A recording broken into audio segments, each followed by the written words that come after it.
Welcome to This Explainer. Today, we're decoding something every single one of us experiences, yet very few of us actually understand: anger.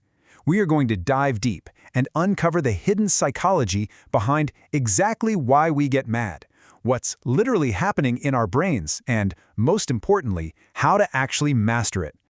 Okay, let's dive into this. Here is our roadmap for today. We're going to cover the true nature of anger, the brain's outdated software, the 5 anger personalities, and finally, 4 rules for control.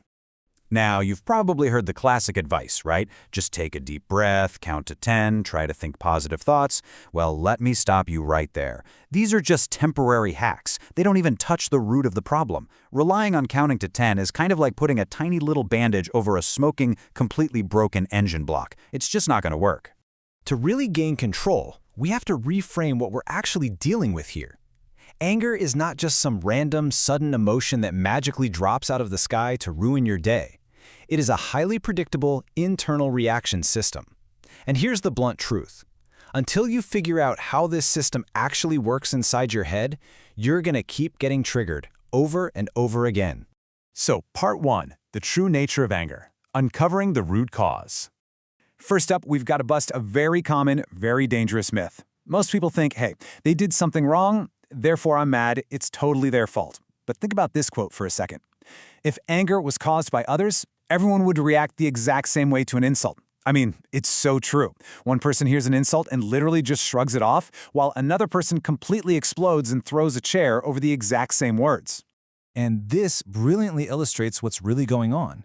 Anger doesn't come from the situation itself. It's actually the friction created when reality clashes with our internal mental rules. We all have this script in our heads of how people should behave, right? They shouldn't lie, they should respect you, the world should be perfectly fair. But when reality does the exact opposite, it creates this intense psychological resistance. It starts as mild irritation, builds into frustration, and boom, it erupts as anger. Moving on to Part 2, the brain's outdated software, the biology of rage. You see, anger is a primitive survival response designed to detect danger. Way back in 10,000 BCE, this system totally saved you from being eaten by a saber-toothed tiger. But today, the danger is usually just someone cutting you off in traffic or sending a really passive-aggressive email. Yet, 0.1 seconds later, your brain pumps out the exact same biological adrenaline. We are literally running on outdated software. And when this ancient survival alarm goes off, your logical brain, the part of you that thinks calmly and rationally, temporarily shuts down. It just weakens. Meanwhile, your emotional system completely hijacks the wheel. This is exactly why people hurl terrible insults or ruin relationships totally out of character, only to deeply regret it later on. Honestly, you weren't making those decisions. Your triggered emotional software was driving the car. Which brings us to Part 3, the 5 anger personalities. Who carries the most rage? Now, I want you to really introspect as we go through these. Ask yourself, is this me? Is this my boss? My partner? Personality number 1 is the overthinker. This is the person who mentally replays scenes and conversations over and over again in their head. Why did they use that tone? What did they really mean?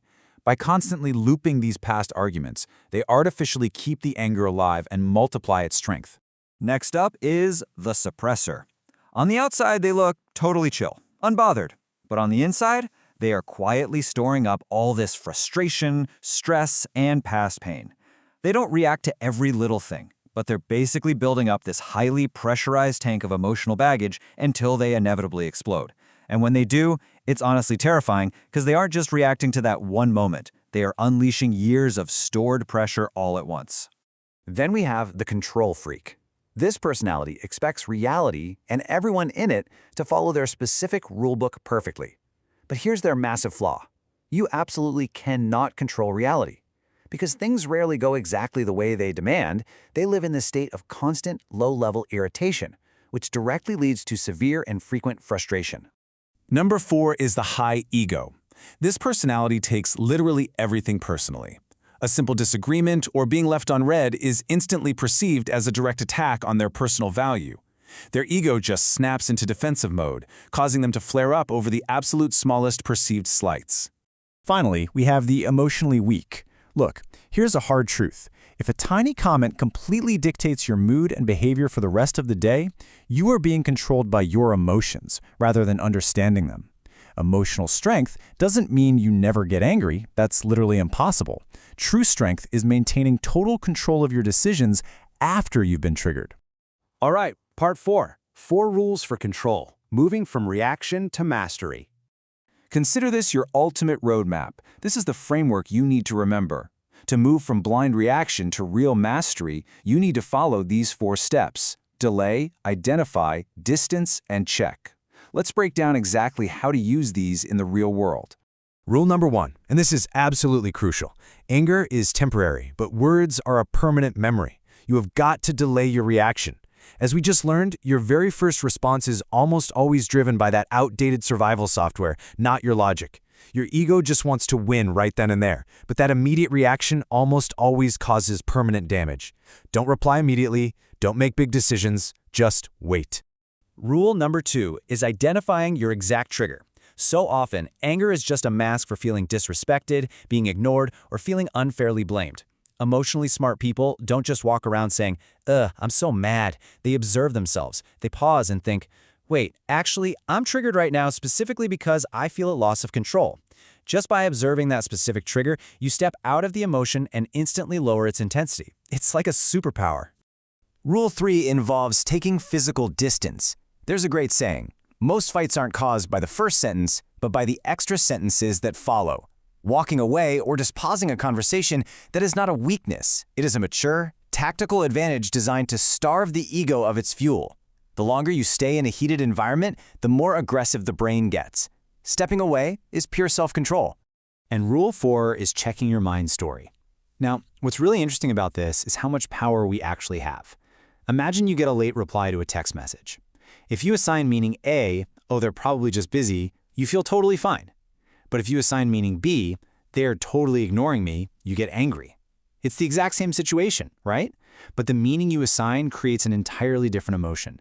The situation doesn't cause your anger, your mental story does. Which leaves us with a final, really powerful question. The next time you feel that heat rising in your chest, I want you to pause and ask yourself, is this the truth? Or is my mind just making assumptions? Because honestly, knowing all this psychology is pretty useless unless you actually change your behavior. So the next time you get triggered, which of those 2 is it going to be?